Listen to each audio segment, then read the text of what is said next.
Europe 1. Le grand direct des médias, Jean-Marc Morandi. Vous refaites quand de la radio, Jean-Luc Reichmann?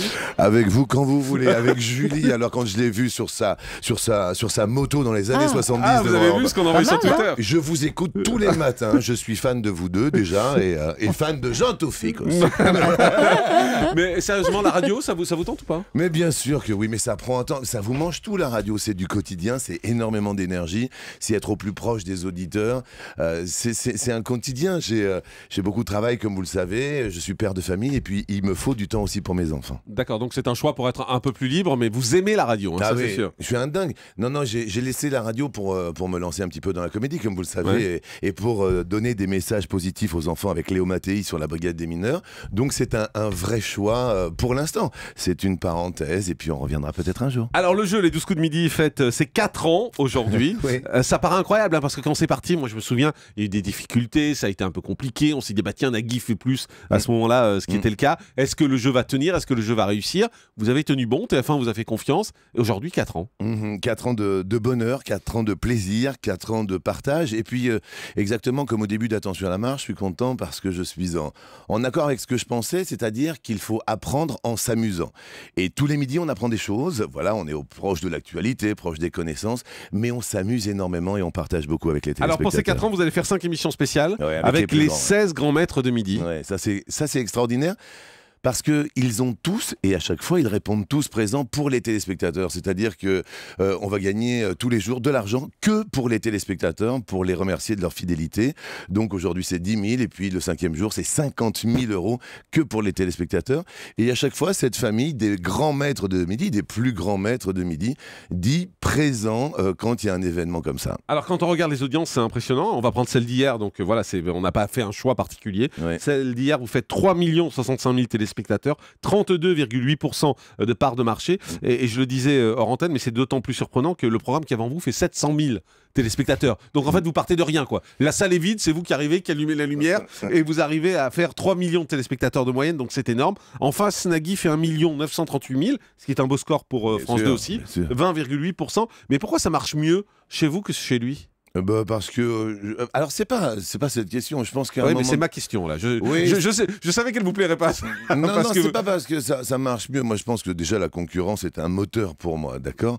Donc, il faut vraiment être aux aguets de tout ce qui se passe, mais il faut être surtout au plus proche de ce que les téléspectateurs recherchent, en sachant que quand vous allumez vous la télé, vous savez pas ce que vous recherchez. En revanche, si ça vous plaît, vous restez devant. Donc, ça veut dire qu'il faut les surprendre tous les jours. C'est comme dans un couple. Vous deux, dur. Mais vous deux, je vous écoute tous les matins. On et est c'est un vrai vrai. couple. Et c'est pas de la flagornerie. Et c'est pétillant parce que vous surprenez et vous vous auto-surprenez. C'est ça, oui. Surtout. Et c'est ça. Et c'est comme dans un couple, c'est comme en amour. Si toutefois il n'y a pas la surprise du jour même et du lendemain, et ben d'un seul coup, ça se tarie et ça se fane. Alors, vous allez surprendre également cet été avec Au pied du mur, qui va arriver à partir du 14 juillet à 19h. Oui. On rappelle le principe, hein, c'est un mur de 100 personnes avec un candidat qui tâche de les éliminer un par un, c'est ça? C'est exactement ça. Ça avait été présenté par Benjamin Castaldi. Ça s'appelait 1 contre 100 à l'époque. 1 contre 100, voilà, c'est à peu près la même chose. Ça avait été arrêté parce que ça marchait pas des masses. Exactement. Et ça va marcher mieux parce que vous êtes meilleur? Non, vous êtes taquin. Non, on a revu avec mes amis d'Andemol la mécanique.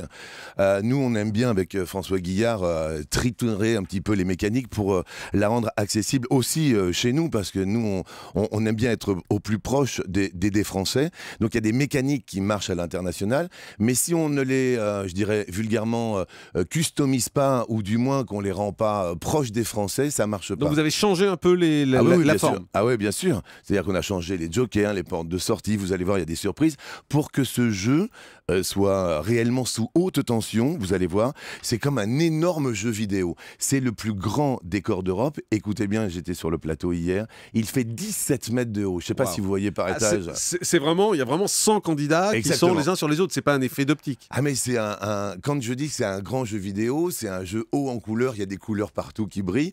C'est le jeu vidéo de l'été et qui plus est, c'est de la tension, de la pression. C'est quand on est au pied du mur, c'est chaud. On va donc vous voir midi parce que le jeu de midi continue. On va donc vous voir le soir à 19h. Vous n'avez pas peur d'une certaine lassitude? Pas du tout. De la part des téléspectateurs? Mais pas du tout, parce que ce sont vraiment deux horizons diamétralement opposés. Le midi, c'est de la bonne humeur, du sourire, de la joie et bien sûr des connaissances et de la culture. Et le soir, c'est vraiment un jeu sous haute tension et c'est, comme je vous le disais, un jeu vidéo, un énorme jeu vidéo. Jean-Luc Reichmann, quand vous étiez venu ici il y a quelques semaines, vous nous aviez parlé d'un autre jeu qui pourra arriver cet été, mais qui n'arrivera pas visiblement, qui est produit par Shine, sur lequel vous travaillez. On produit ensemble, on développe ensemble. Vous savez, c'est pas prêt? Non, c'est pas prêt, mais on y arrive. Quand on a fait Attention à la marche il y a 10 ou 15 ans maintenant, en l'an 2000, ça a duré 1 an de développement. Là, ça fait 1 an qu'on travaille avec Shine et on continue. Et ça s'appelle comment? Ça s'appelle un projet. Non, mais le nom de code pour l'instant, le nom de code, c'était la catapulte qui a bougé. On dira nom de code catapulte. Et on y travaille, mais vous savez, pour développer et être au plus proche, parce que moi j'aime bien les mécaniques, j'aime bien triturer un petit peu le cerveau, c'est très très long, il faut pas croire. Et si en plus ça marche, c'est un grand bonheur. Mais ça veut dire que vous êtes prêt à aller vous battre en Access quand même, qu'on sait que c'est une case difficile, on sait qu'il y a plein de gens qui se ramassent sur l'Access. Vous êtes prêt à y aller, vous vous dites, voilà, avec un jeu fort et puis ma personnalité, on peut cartonner. Je suis prêt à me battre sans arrêt, pour tout vous dire. Et c'est exactement le cas d'hier soir au football, il faut se battre sans arrêt. Là on était un petit peu en mode light, tranquille, mais voilà, après ce sont les huitièmes de finale contre le Nigeria, il va falloir qu'on se batte. Si moi je me bats pas au quotidien, tous les jours, pour mes équipes et pour moi-même, et être une fois de plus au plus proche de ce que recherchent les téléspectateurs, ça me ressemblerait pas. Vous allez également tourner dans quelques jours un prime pour cet été, les 12 coups de soleil. Exactement. C'est quoi? C'est pour des associations et Benjamin Castaldi a une association pour les enfants et vous savez ô combien les enfants me sont chers. Et donc voilà, Benjamin Castaldi représentera son association et on essaiera et on y arrivera à faire gagner 50 000 € pour les enfants malades. Vous avez parlé du théâtre tout à l'heure en commençant cette interview parce que je sais que ça vous tient très à cœur. Vous avez d'autres projets pour le théâtre? Oui, l'année prochaine. Là, je suis sur un petit projet qui me titille bien et que malheureusement, je ne peux pas refuser. Et donc, non, parce que c'est quelque chose de très audacieux et en même temps, il faut prendre des risques. Alors, je serai peut-être au théâtre. On y travaille en ce moment. Et puis la télé avec Léo Mattei, Brigade des mineurs. Je crois qu'il y a 4 épisodes qui sont en train d'être tournés, c'est ça? On a tourné déjà 2. C'est un plaisir, c'est un régal. C'est de la prévention pour nos enfants. Il y a eu un très très bel accueil. Vous savez, ça a été délicat, vous le savez. Quand en France, on a une étiquette d'animateur, de jeu, sourire, proche des gens. Et d'un seul coup, on rentre flic, Brigade des mineurs, et un petit peu, voire même beaucoup plus dur. Ça a été dur de faire accepter cette image. Et en même temps, c'est le papa qui se doit de laisser des messages de prévention pour les enfants, pour Internet, pour les parents, pour les grands-parents, pour savoir comment ça se passe dans les écoles. Là, on a un épisode qui s'appelle Manipulation sur Internet et ça fait très très peur. Il y a de la cyber-infiltration. Vous savez qu'on peut aller sur les téléphones et sur les iPhones avec toutes ces puces-là et les téléspectateurs découvriront ça l'année prochaine. Vous êtes bien sur TF1? Oh, super bien. C'est vrai? Super bien parce que ce sont de super travailleurs. Et on travaille vraiment ensemble, la main dans la main. On a des projets ensemble, on s'écoute, on se respecte.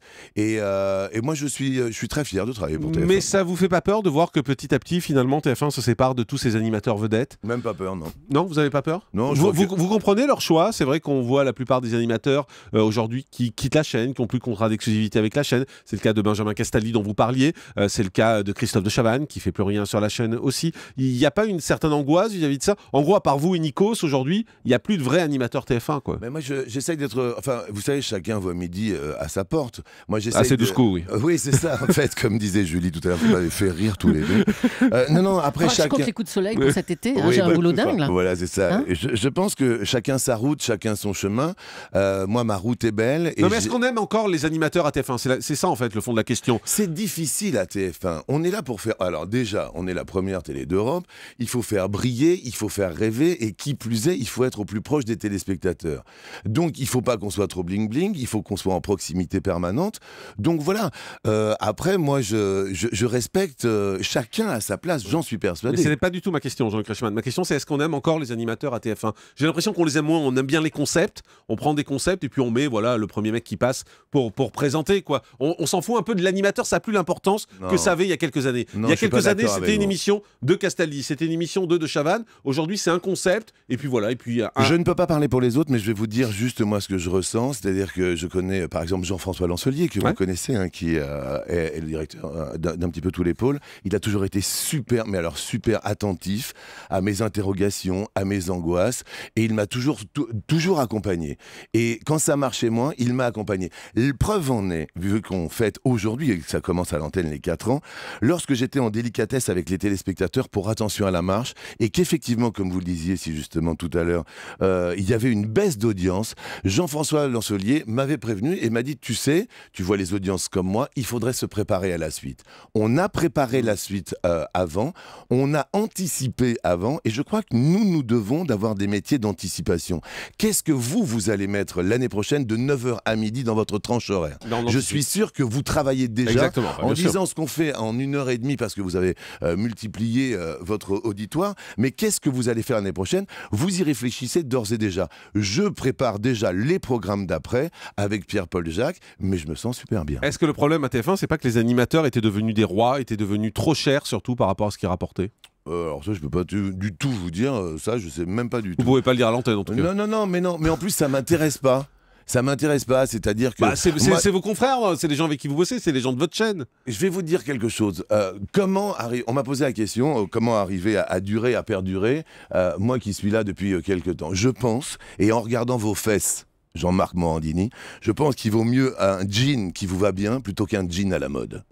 Et le vôtre vous va bien. Merci beaucoup. Le grand direct des médias, Jean-Marc Morandini.